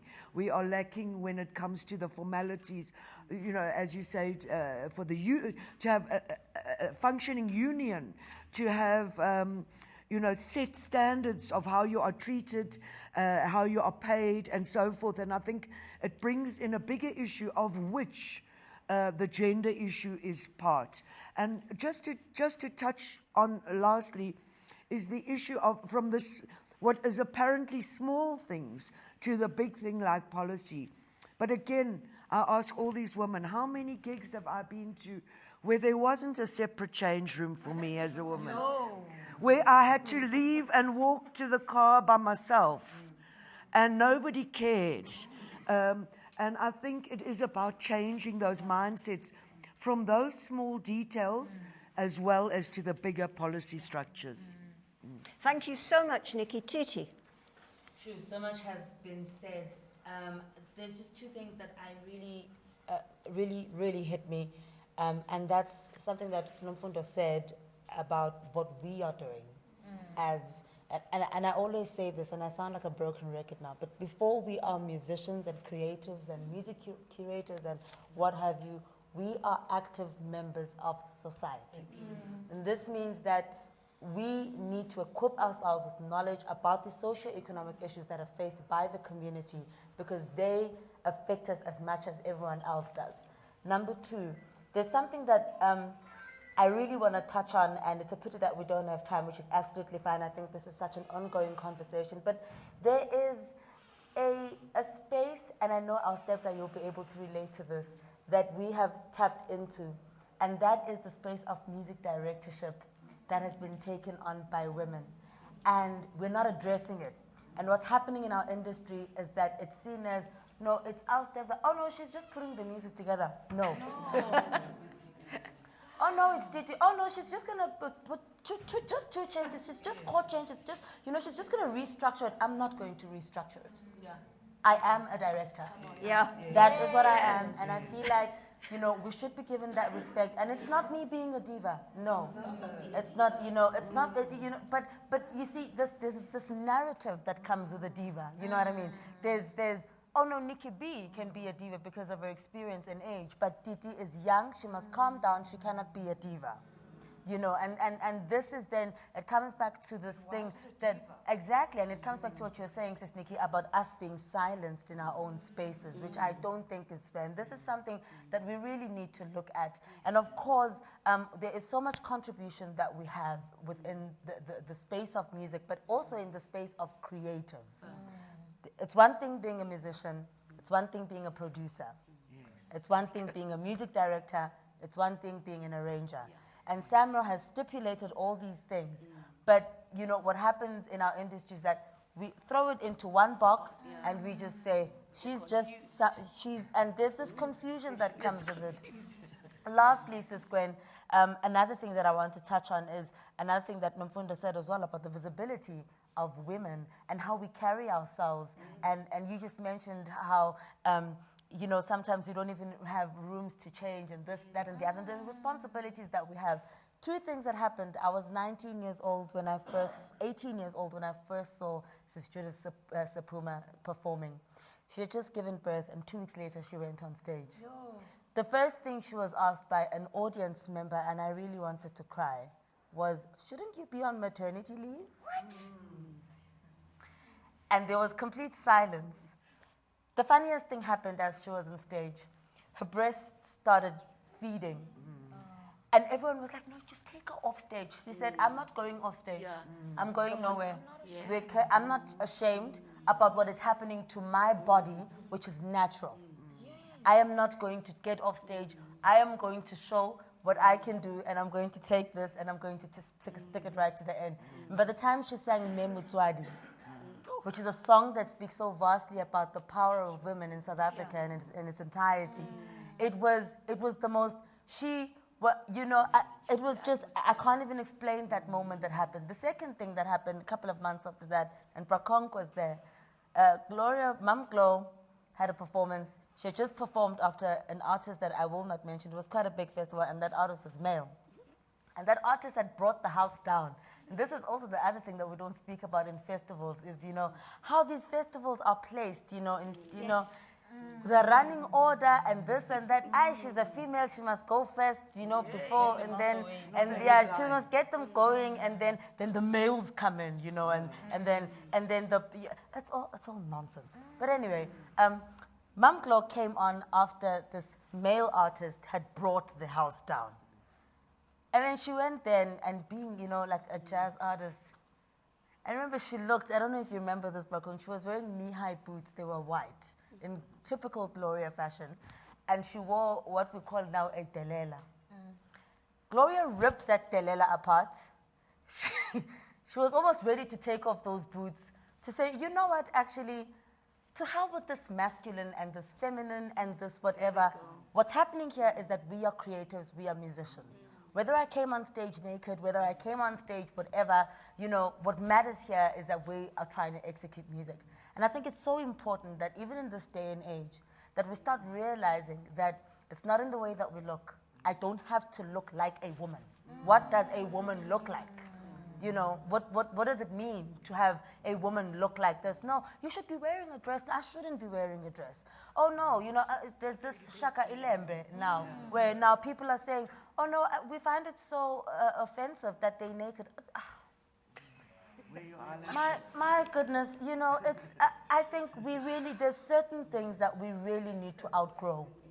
I do want to say, Sis Gwen, that there are definitely some things that have improved in the industry. You know, I think where business is concerned, business has become business. It's no longer a case of, oh no, she's female, she must charge this, she must charge that. But I also think that we need to start equipping ourselves in knowledge. We need to know what exactly we're doing so that we can achieve what it is that we want to achieve. And lastly, when we speak this way, we are not being political. We are not channeling ourselves into being a political whatever. When we write songs like Being Woman and so on and so forth, we are not channeling politics. We're channeling the truth.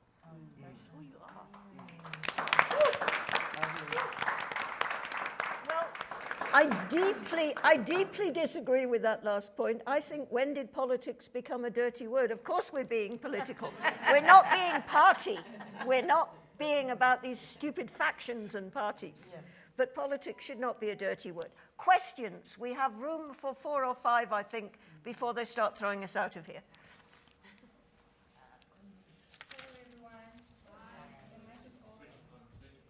Can you hear me? Yes. Hi, everyone. How are you? I'm good. I'm Nell Summer. I am a singer-songwriter. I'm trying to figure it out because I'm an honors degree live performance graduate. And I have a question for Oostepsa. Currently, as a musician, I've not really been creating music. I've just stopped trying to figure out what's gonna make me money now, because I just finished school and I don't really have experience, but I do have experience. I hope that makes sense. But what advice would you give someone like me? Because I feel like right now I don't know what to do. I have so many beats waiting for me to record on. I don't want to record for free anymore, or I don't want to give people my intellectual property just like that. Yeah. I'm frozen. I don't know how to unfreeze. What advice do you have for someone like me? Thank you. Can I say, I'm going to take the questions and then I'm going to give them back to the panel, which gives you guys a chance to think about answers as well.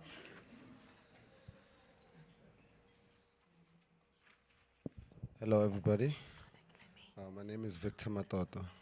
So the questions that I actually have is, I wanted to know that as powerful as you all are, the women in this room and every woman that's out there watching this, why do women actually sell themselves cheap? Like, why do women go to studios?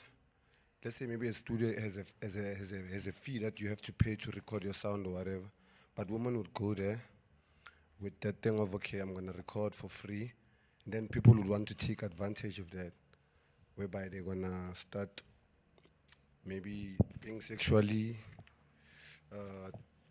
what you were talking about it right now, like sexually discrimination, yeah, something like that.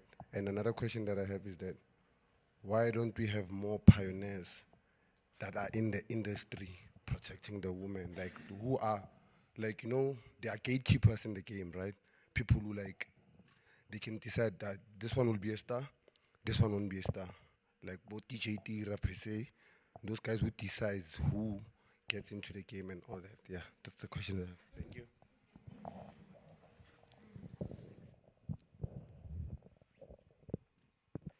Hi there, my name is Maria Paolo, MP. I'm so glad I came. I'm actually from the visual arts. I'm a visual arts practitioner, and I'm starting to intentionally attend sectors that are not mine within the creative economy, and to start seeing if there are correlations. And today there are so many correlations, it's incredible. It's like you could all be visual artists. You speak the same ethos, the same approach, the same passion. My question relates to a study that was done in the visual arts sector that's for young female visual artists from, as you're starting your career, till about 30, 35. There are quite a lot of opportunities. You're still sexy, you're still interesting, you're still seen by the industry as a newcomer on the block.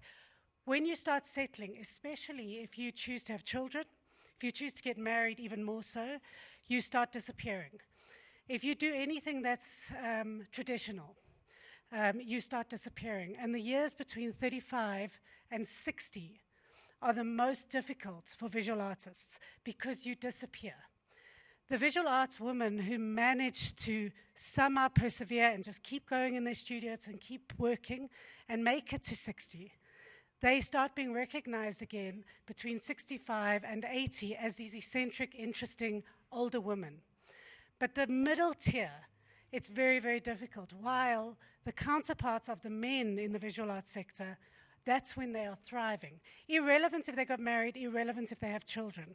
So there's this huge contradiction specifically in that period in the visual arts, and I'd be very interested to hear if the same happens in the music industry where somehow at 35, when children start popping up, those musicians just start disappearing and they start becoming shadows.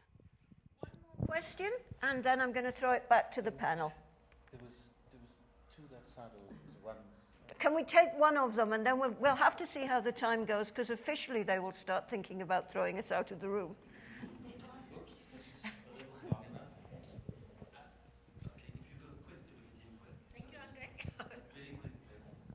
Hi, everyone. My stage name is Princess Diversity. I promote diversity, and it's more about positivity. My music is totally different. You hear it, I don't know when, but some of the communities, they know about it. Yes. I wanted to know what rights do we have as musicians in the industry? And then if there's no rights, can women start writing their rights? Okay, we have 4 questions. We have the career direction question from Neo to Austebza. We have a couple of questions from our colleague over there whose name I didn't quite get, but essentially they boil down to why on earth do women put up with this nonsense? And yes, I think it is worth discussing that. We have the discussion about why women in their middle years of creativity are erased, whereas men in the same years are at the peak of their silver fox careers.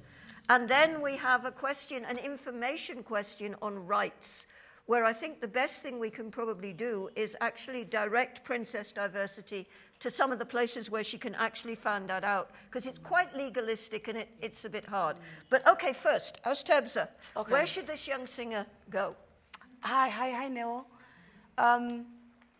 It's very important that you understand the value chain, like I said, the business side of things. With music, you can't really put a time frame to say, oh, I will start making money after 6 months of practice or 2 years of practice. It differs because it depends also on how you position yourself in the industry. So it starts with, okay, what is it that I want? Know yourself as an artist. What do you stand for? Because how are you going to identify what you want if you don't know who you are? First look at why have I frozen?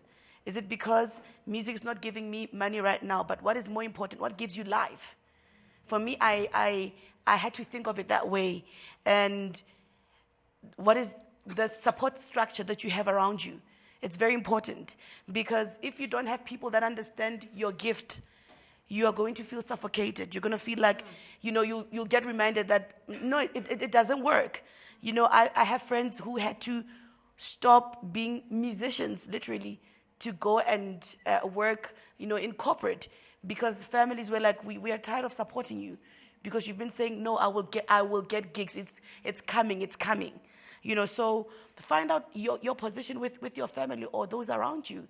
Do they have your back? Because that helps. Because with art, you can't really put a time frame on it. And see yourself as a business. Look beyond you just writing music, but how do you protect? This is the protection I was talking about. See yourself as a business, register yourself as a business, because when you do that and when you find out what other like collecting societies are out there for musicians, now you'll get to know that there is more to actually you being a writer. Ask a person who comes to you and say, hey, can you write for me? Like, write for what? What are you trying to do? Let's not be afraid to ask questions. Why are you writing? Why do you want me to come and sing? No, it's a beat. I'm trying to, okay, let's do the split sheets fit. Let's not be afraid. And that's what we find ourselves in as women. We are afraid to ask the questions. But we know that I came up with the hook, I came up with the lyrics. So find out who you are. What is it that you're trying to translate? What kind of an artist are you? So that is going to give you sort of like a map on how to navigate. And just follow your heart. Don't be afraid. Follow your heart. The only thing that I know is music. And I'm grateful that I've had a support structure and family that understands that. Even today, I'm always quitting music. Let me just put it out there. Every year, I announce to my family that I'm quitting music, I'm tired. And they're the ones who say, no, but you've done, this much. That helps because of that structure. So just identify those things. Have a conversation with yourself. Believe you me, you'll know how to navigate your path. Yeah. I'm going to come in on why do women put up with it, and I think it comes back to all these awful political things, one of which is we aren't organized. So we always feel we're on our own when we are in these negotiations and things. And I think that is really important. And also, our employment is incredibly precarious. And for many people, it's either put up with it or don't feed your kids that month. So, there are reasons. But I think, Nomfundo, why do you think women put up with it, and how can we stop putting up with it?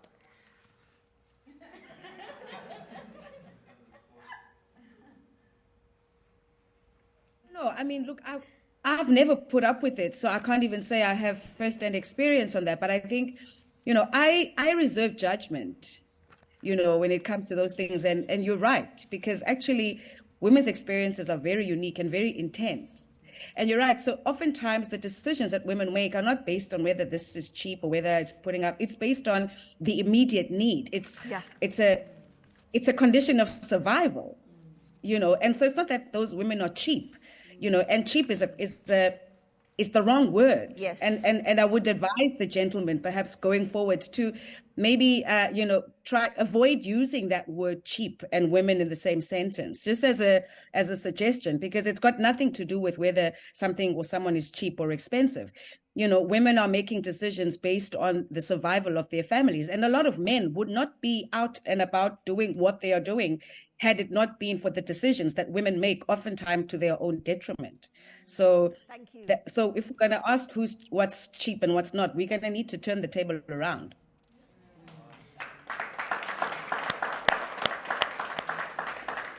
Why do women disappear in those middle conventional years? I'm going to ask perhaps Montati and Titi, simply because we've heard slightly less from them recently. Does one of you want to come in with an answer on that? Sure. I think just before I go into that, Cisco, and I just want to answer the gentleman as well about why, I think the question was, why aren't there enough pioneers? There was something along those lines. Maybe I don't know, it's not direct, but I remember that there was something around that. I would definitely disagree with you in that regard. I think every woman that has made something has become a pioneer. Pioneer. Everyone that's sitting, there's pioneers in this whole room, and I think the males as well are pioneers in their own right. I think everyone that is here is a pioneer. However, there is something that has happened, and I think, once again, it goes with times and life and the economy and how, things are done now in our country, et cetera, et cetera. And I think that is the celebration, or rather the visibility of important people in certain departments and in certain industries that are not celebrated enough by the media. Correct me if I'm wrong. Correct me if I'm wrong. Back then, we knew the music of Mamleta, Mamswongile, Prakate, Dorothy Masuka, because it was constantly played on radio, right? There was a constant,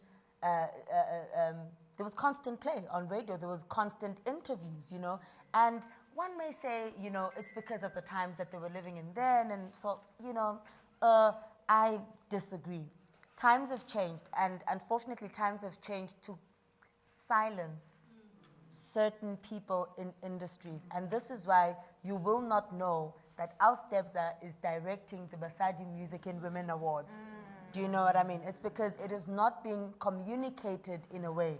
What the narrative now is the overall structure. So, and I'm not saying this is what Basadi Women in Music are doing. Please. So what's happening, this is a mere example. What will happen is that we will have this banner that says, da-da-da-da-da, Music Awards, boom.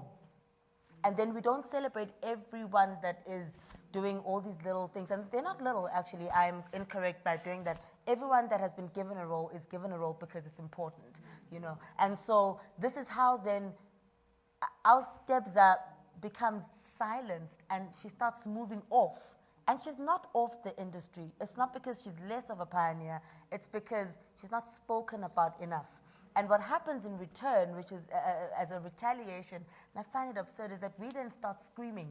We start, because now we're pushing and we're fighting against all these other odds, and it becomes this massive confusion. And I guess I don't blame you, Nero, for being confused. I don't blame you, my darling. Like we're saying, we get confused as well. Every year, like our steps, I say, I ain't doing this. I'm leaving.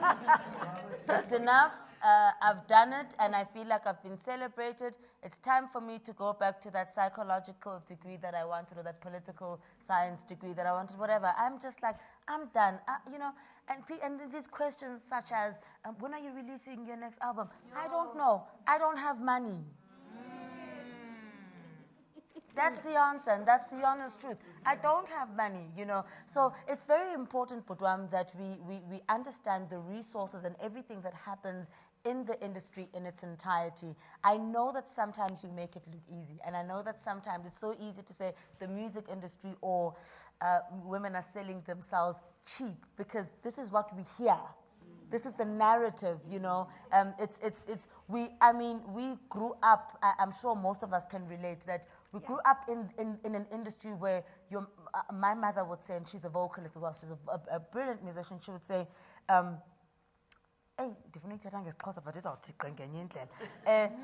she would say, Didi, don't sell yourself to the industry. Yeah.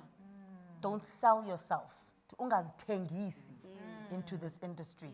Meaning, don't use your body as a sexual tool. Don't use your brain. And don't compromise. Don't compromise yourself because you want to make money. Yeah.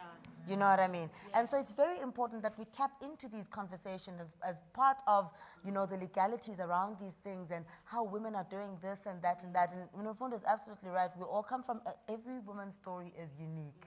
And sometimes, isisu usithetha kuqala, I'm sure you get what I mean.